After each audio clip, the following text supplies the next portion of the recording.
Bom dia, boa tarde ou boa noite, sejam bem-vindos a mais um vídeo do canal.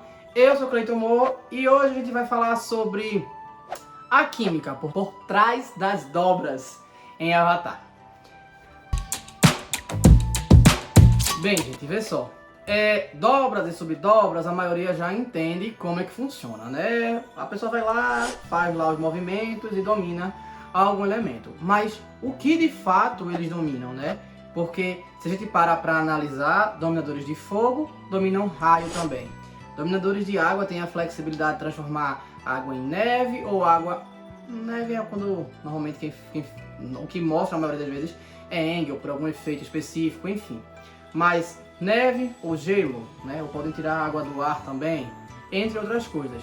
E terra fala sobre dominar a terra dentro do metal, né? Quando vai para a dominação de metal, né? Mas o que de fato eles estão dominando? Bem, como eu falei, o princípio da dobra vai ser dominar um elemento específico, um conjunto de elementos para fazer a coisa acontecer, né? Como a gente pode usar um comparativo, por exemplo, quando a gente vê os dominadores de água usando água e eles congelam, normalmente eles estão tentando baixar a temperatura.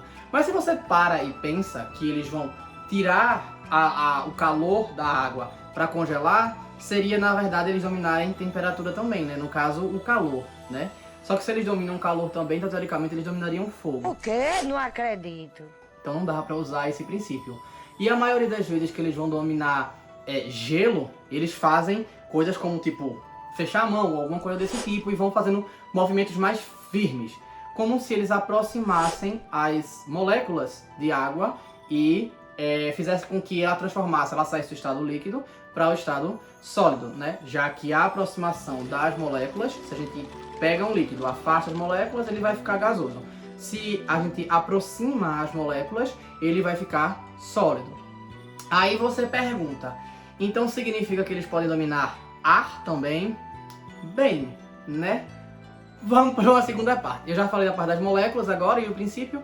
Eu vou começar a falar individualmente de cada uma das dominações. E eu vou começar com uma mais simples, que eu já comecei explicando, que é a dominação de água.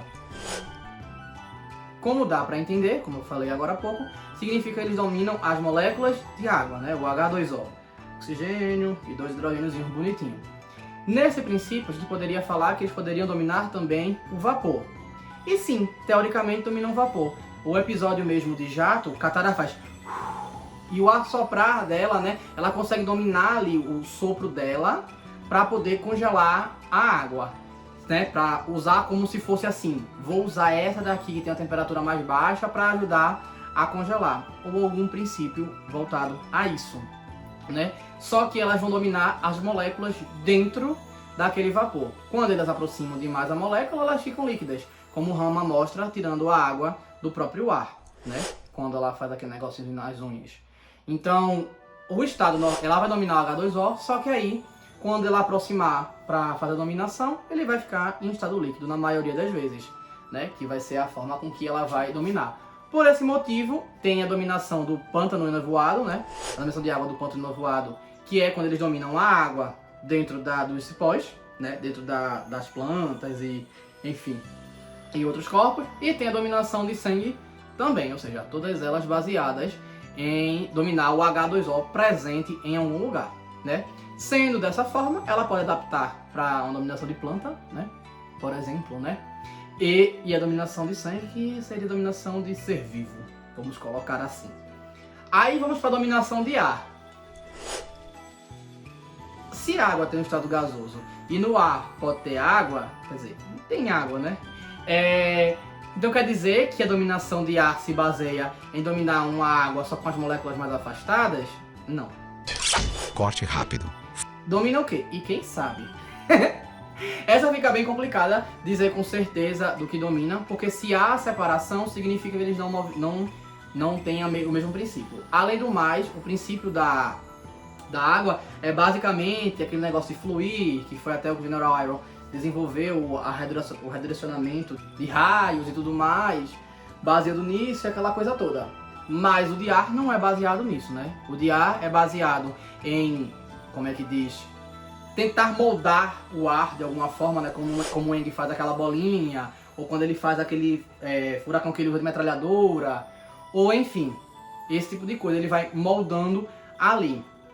O que seria a definição química dali? A dominação de ar muito provavelmente é baseada em dominar, a gente pode falar do CO2, né? E do nitrogênio, que são coisas que a gente encontra em abundância ali no ar, né? CO2 e nitrogênio, basicamente.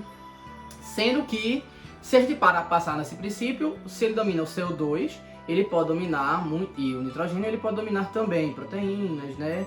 Matéria orgânica, dependendo do que ele esteja vinculado ali, né? Então, a química ali desenvolvida, ela atinge algumas moléculas específicas e fica complicado de definir exatamente como é que é a dominação a respeito disso.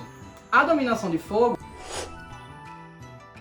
a gente pode usar duas interpretações, né? Uma que seria agitar as moléculas e conseguir impulsionar as moléculas, né? Então, tipo, ele consegue agitar as moléculas a ponto de fazer com que o calor entre elas gere uma chama e ele consiga dar um gás, né? Ou liberar um gás para que pegue fogo e leve. Só que aí, por esse princípio, não dá para falar que domina o raio, né? Então, muito provavelmente, a concepção química por trás disso seria o quê? A concepção química, na realidade, seria ele conseguir, como é que eu posso dizer? Ionizar, acelerar as moléculas, mas ele conseguir dominar essa aceleração. Não liberar o gás, usar o gás do ambiente mesmo, né, para poder fazer essa dominação. Por que o gás do ambiente? No episódio de A Pedra Fervente, né, The Boiling Rock, eles botam na geladeira, que é um lugar que está muito gelado e eles não conseguem dominar. E basicamente, quando o Zuko está nesse episódio, ele só consegue sobreviver direito porque ele usa a respiração de fogo. Que é como se ele dominasse o ar com o próprio gás que está dentro dele e colocasse para fora. Significa que é uma técnica separada, que nem todos conseguem fazer, e que o princípio é só a aceleração de partículas mesmo.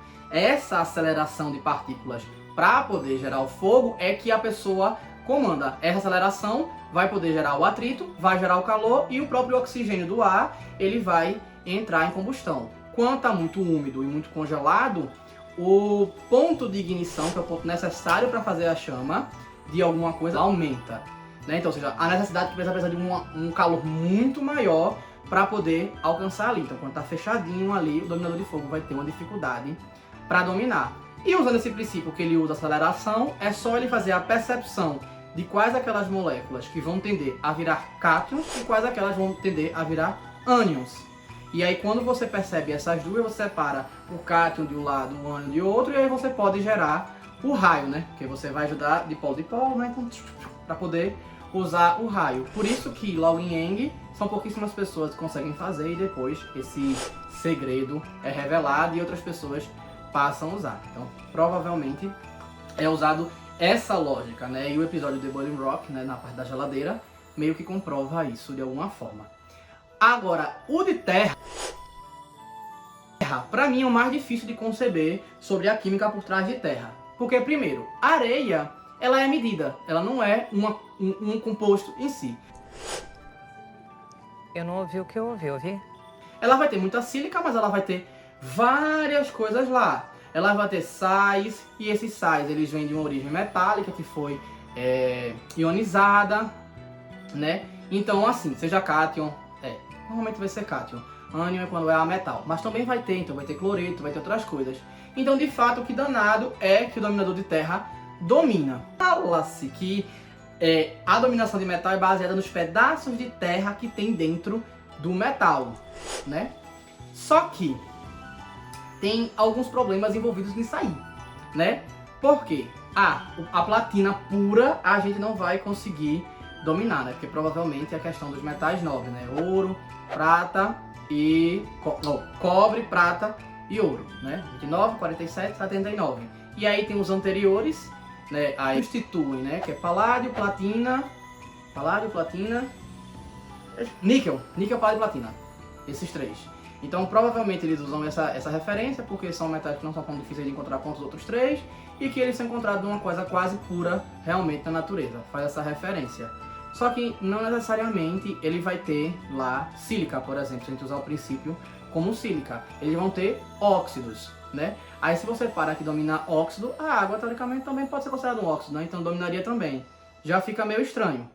Questão de cristalização, aí domina cristal. Mas no metal, ele dominaria o próprio metal e não os pedaços de terra no metal.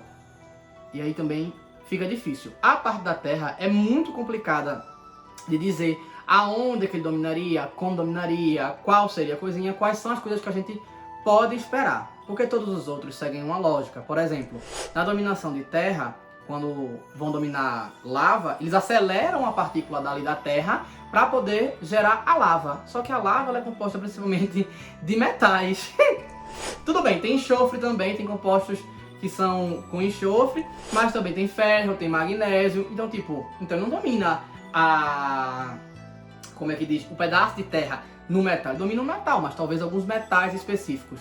Só que aí quando vai pro Rei Bumi que ele domina cristais, então significa que aquele cristal ali que tem ferro, e que é ferro que eles dominam, mas se ferro eles dominam, eles já dominariam o metal antes, Toff não fez nada demais.